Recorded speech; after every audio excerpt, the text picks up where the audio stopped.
I am super excited because I'm getting to interview not only a good friend of mine, but a guy that is insanely talented, Mr. Sam Riggs.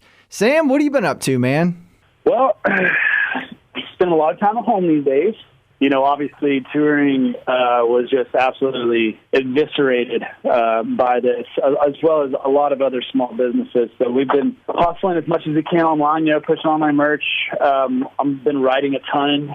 Luckily, earlier this year, I had been in the studio quite a bit making a new record. So we've been going back and forth on mixes, getting that thing lined up for release. And, in the meantime, Game Boy has just been crushing it. So it's been cool to see that. But yeah, I don't know, just kind of making it, dude, trying to help out my fellow neighbor from 6 feet away. Now, you mentioned recording. You have your own studio, is that right? Well, I do have a home studio, but I record. So my friend Andy Sheridan, he's one of my best friends, also my producer and a co-writer. We record in his home studio mostly, just outside of Nashville. And we, when we do like big drums and stuff, we'll go into Starstruck Studios there on Music Row and cut the rest of the tracks. And it's been a blast doing that. But yeah, I mean, we kind of get to create at our leisure between my studio and his. I know you're a huge outdoors guy. Are you getting to spend much time doing that now? I have been spending as much time as I can. It's I don't know, it's one of those things. People need the outdoors more than they realize, and I think that this has really made a lot of people aware of that. So when everything started kind of shutting down, people started feeling the effects of cabin fever. A lot of the really popular outdoor places started getting hit pretty hard. So most of the national parks, the BLM, they had to take pretty extensive measures to keep people safe. So there's a lot of places that are shut down. I have been trying to respect that as much as possible. I do get out to some places that I have access to where there's literally nobody. I've been getting outdoors as much as I can, with respect to, not wanting to kill anyone, unintentionally. Now, you love the outdoors so much that you really have your own brand called Air and Opportunity Adventure Co. For our Bull Nation that might not know about that brand, what is it? Well, the Air and Opportunity Adventure Company is something that I started I've always been into, the woods and the outdoors, but about 5 years ago, I went on my first real big backpacking trip. And, I've been somebody who has always, just my whole life, struggled with depression and anxiety. The outdoors has been so instrumental to me in finding my strength and peace and happiness. So 5 years ago, I started to really recognize that effect. And I started the Air and Opportunity Adventure Company because it was a platform for me to speak to people about that and the importance of the outdoors. But it's also grown into a full-on guide company where I'm able to take people on just basically custom-tailored outdoor adventures. And it can be as extreme as you want, 10 days in the wilderness with nothing but a blanket and a knife, or it can be, just a day trip where we bring, food and lunch and go hang out on a sandbar and on a river in Utah, or, we can go to Big Bend in Texas. We can go to Rocky Mountain National Park in Colorado. So yeah, it's been cool. Pulling the permits for that and getting all the insurances has kind of been crazy, but building that company has been super fulfilling for me because it's kind of the yin and the yang for music for me. Music is a huge part of my life. Air and Opportunity helps me to balance that out really well. Well, Sam, we're going to go back a little bit here, but where did your love for music originate? I got started in music originally at a very young age. My mom used to sing to my brother and I every single night. She played on this old 1963 Gibson classical guitar named O'Neill, and I still have O'Neill. She would play us 3 songs apiece, basically like an opening set every single night. And it was songs from Me and Bobby McGee to Mamas Don't Let Your Babies Grow Up to Be Cowboys to old coal mine Kentucky bluegrass songs, you name it. It was all over the place. Kind of hippie songs like Both Sides Now. We had a really cool opportunity there as kids that we didn't really recognize right away, but we loved it, and it stuck with me. So I learned to play that Gibson guitar, and I learned to write songs coming up, and my granddad played banjo, and his best friend played the fiddle, and it grew to the point where I was like, I just want to try this because I was a welder for a long time. I'm sorry, I'm kind of bouncing all over the place. When I graduated high school, I got my welding cert, and I became a welder. You know, I did high-rise, custom fabrication, all kinds of stuff.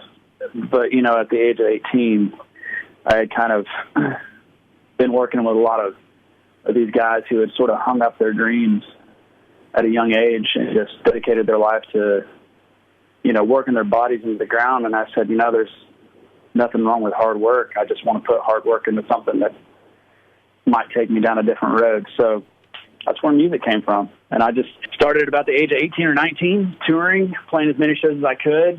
I ended up selling everything that I owned, all my tools, my truck, my welding rig, everything when I was about 22 when the big economic, the last big economic crisis happened.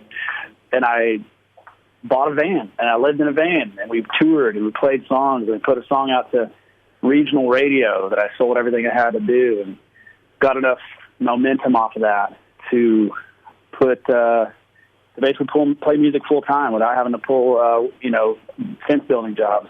Just sort of took me all over the United States, some parts of the world, France, Australia, and circled back around through Nashville, where I got my first publishing deal last year. And I think we're like 4 full-length records in, and just moving and shaking. Things are popping off like never before. It's a really cool feeling to have the support of guys like you at this stage, where it's really starting to kind of take off. Well, that kind of segues into my next question, because I remember the first time I ever heard your music. I was sitting on my couch at home on a Saturday watching the Texas music scene with Roy Benson, and your music came on and I was hooked instantly. But a question for you, Texas kind of has its own vibe from the rest of the stuff coming out of Nashville. Why do you think that is? Well, I mean, I definitely think that, you know, every scene, if you will, is a product of its cultural influences. Texas is, you know, always had a very independent vibe, you know, from long ago. And Texas country, red dirt, whatever you want to call it, if you will, really came from that. And, you know, it's something to be proud of. I think Texas is incredibly supportive of their music scene. I mean, what other state in the nation can you tour 365 days a year and never leave the borders and make an entire living off that? I mean, it's pretty incredible. I would like to say that I'm pretty proud of the bridge that's been built between Texas and Nashville. There have been sort of the Hatfields and McCoy's vibe for a while there between Nashville and Texas. Now, the line is blurred. You know, you've got Randy, Wade, so many other big Texas acts. They make all their records in Nashville. They write a ton in Nashville.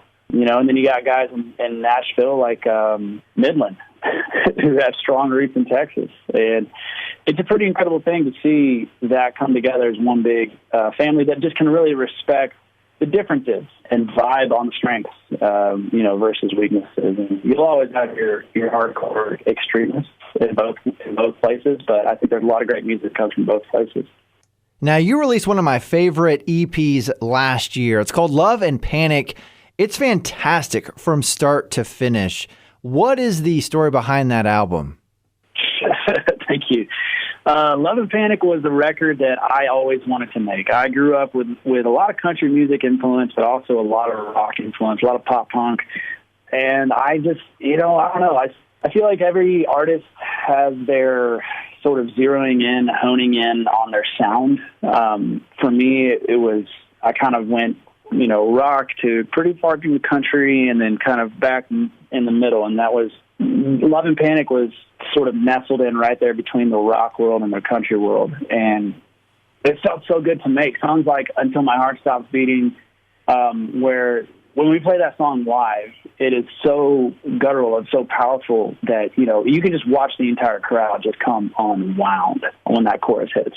Obsessed has that super Blink-182 feel to the riff. It's a really fun song. And I don't know. I feel like Love and Panic was the truest, representation of who I am musically that, I really had ever put out. I'm proud of everything that I've released, but Love and Panic was a really fun record to make, and I didn't hold back on it at all.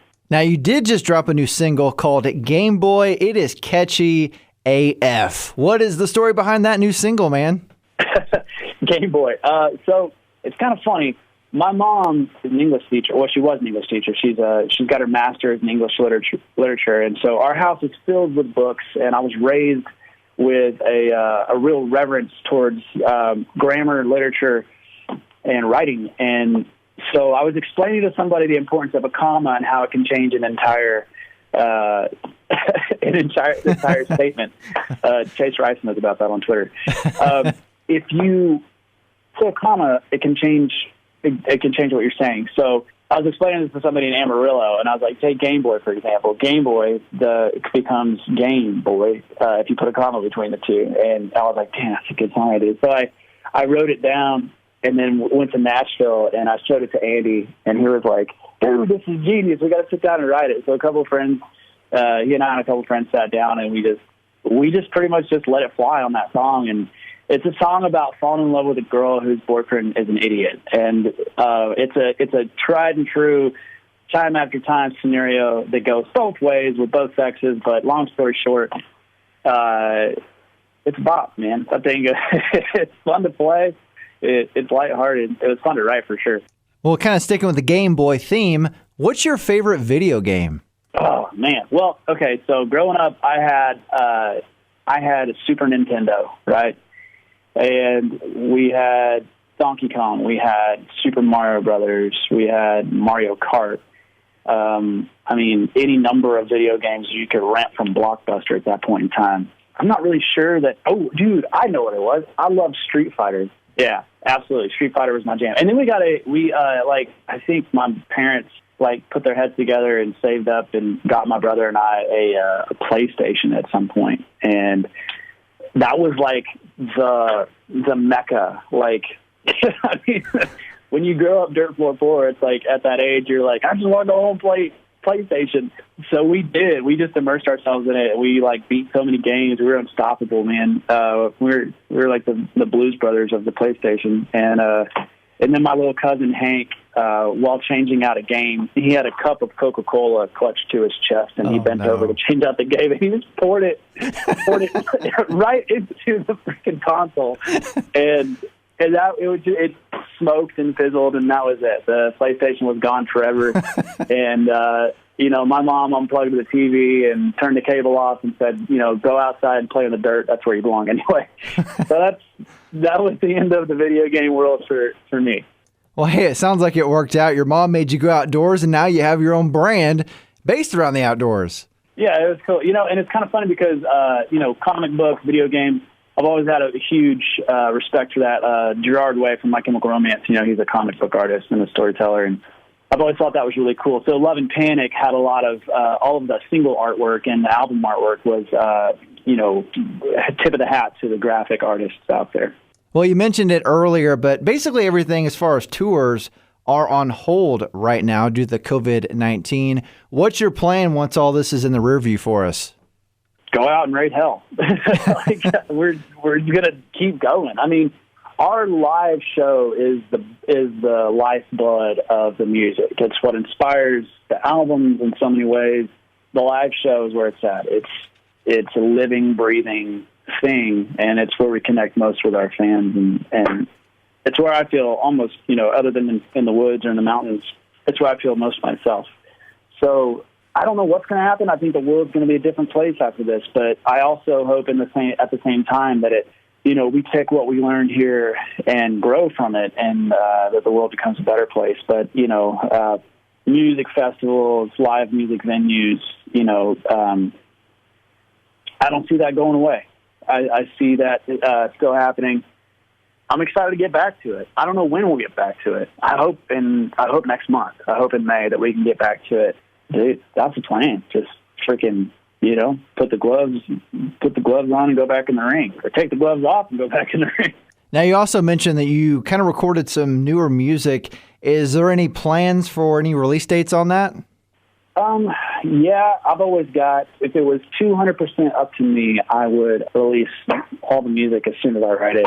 But I've got an amazing team that helps me put together these really, really cool releases, and we sit down and talk about it, and we have like this dreamscape of like, all right, what's the like end all be all? What do we want to do? And we just work together to come up with a plan. So right now the plan is to take all the songs that we've written and put together the most cohesive, powerful album possible. So we're doing that one song at a time, taking it from demo to full-on master record cut, and just building a powerhouse album.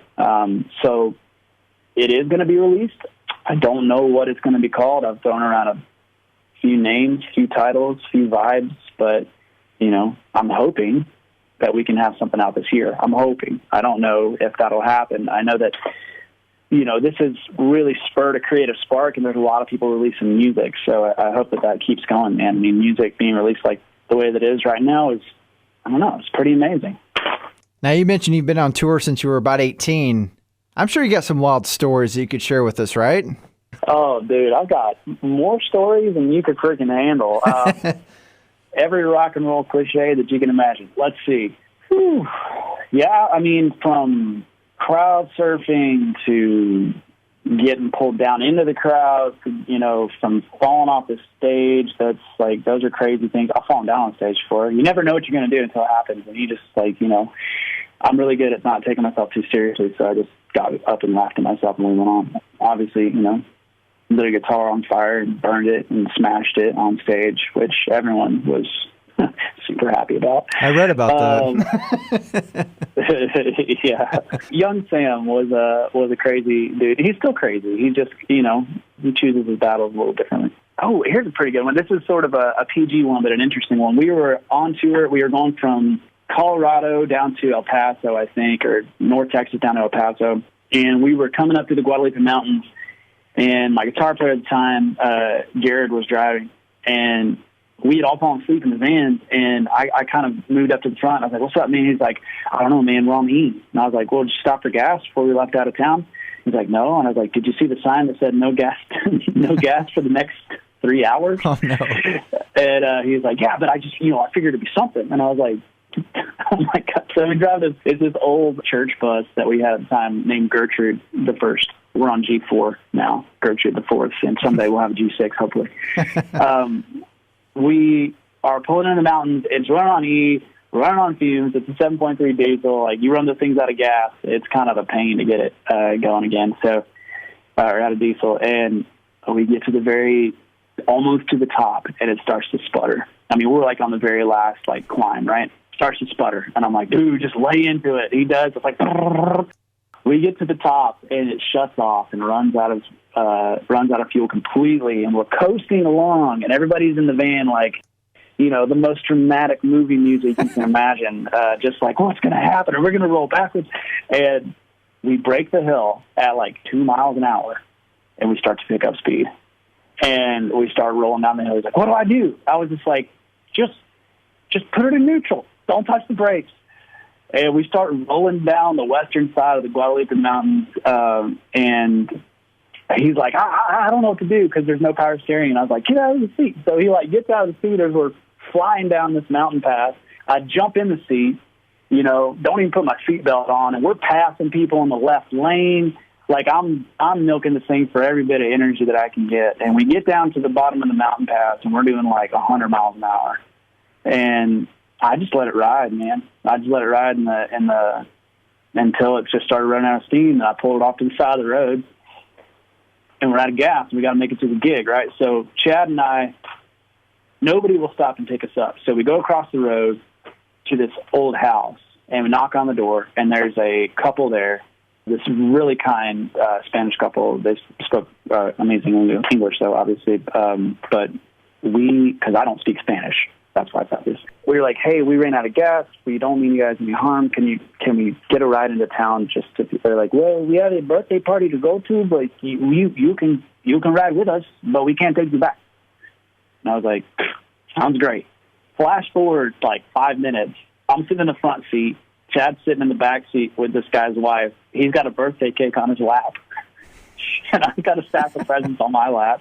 And they take us to the gas station. We go across the street to AutoZone, get a gas can. We fill it up with fuel, diesel at the gas station, and we start trying to hitchhike it back. with 10 gallons of gasoline. We had 2 5-gallon cans. And this big truck playing all this loud music stops, and this guy gets out, and he's got cauliflower ear, right? So he's an MMA fighter. He's like, "What's up, guys?" And I'm like, "Dude, we're just trying to get back to our van." He's like, "I will take you." And he's like pumped, and he's got all these girls, the half-dressed in the truck, and Chad and I get in the very back of the truck in the bed, and we're riding down the road. Chad loses his hat. He drops us off, doesn't even come to a complete stop, and then races off. We get the van running again. We make it to the venue. 30 minutes before we're supposed to go on stage, we throw and go. My hands are covered in grease, and we play the show. That's a wild day, man. Dude, let me tell you that the venue owner, his name was Mike. The venue is called the Stagecoach Saloon in El Paso, and the guy's name was Mike, and he was he was crazy. He'd get us drunk on shots, and he'd charge us for it. That is a smart businessman right there. Yeah. Anyway. Well, Sam, man, I really appreciate your time today. I know we've been trying to set this up for a while, but Bull Nation, be sure to check out the new single from Sam Riggs. It's called Game Boy. It's one of my favorite singles released so far this year, and it's amazing. I'll put all the links where you can get it wherever you grab your music at. Make it easy for you for sure. But Sam, man, be safe, and we'll hope to see you out on the road soon. I appreciate it, Chris. Talk to you, man.